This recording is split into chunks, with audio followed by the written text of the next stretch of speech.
နှလုံးသားကအုံနောက်ကိုဥဆောင်နေတယ်ဆိုရင်ဒါကမှားယွင်းတဲ့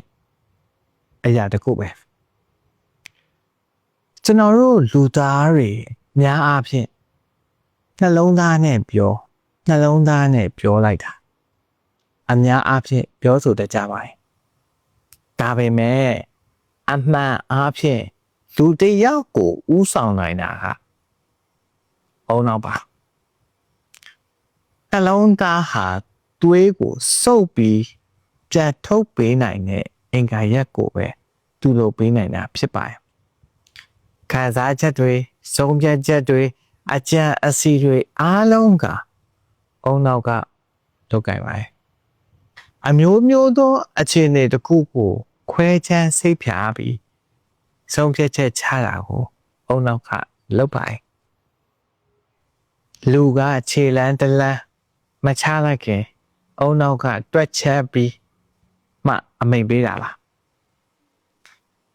ကျွန်တော်တို့ရဲ့စိတ်ခံစားချက်တွေကိုနှလုံးသားမှာခံစားရတယ်လို့ထင်ကြပေမဲ့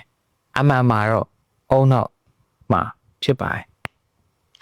ကမ္ဘာတဝန်းကလူတွေဟာနှလုံးသားကိုချစ်ချင်းမေတ္တာနဲ့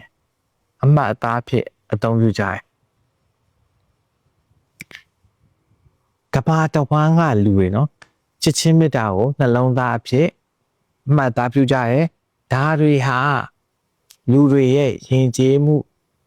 ပိုင်းဆိုင်ရာဓလေ့တွေပါသိပ္ပံရပဲကြည့်မယ်ဆိုရင်နှလုံးသားဟာသွေးကြောလေ့ကျင့်ခန်းတစ်ခုပဲဖြစ်ပါတယ်အသိဉာဏ်အတွေ့အခေါ်စိတ်ပိုင်းဆိုင်ရာလုပ်ငန်းတွေအားလုံးဟာအုံနောက်ပဲဖြစ်ပါတယ်ဒါကြောင့်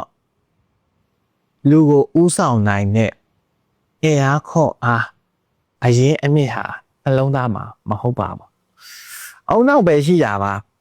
လူတစ်ယောက်ကိုနှလုံးသားကဥဆောင်နေပြီဆိုရင်အဲ့ဒီလူကတေးကြတယ်ညောင်းနဲ့ချမှာအခုဒီဗီဒီယိုကို share သွားလို့ရပါတယ်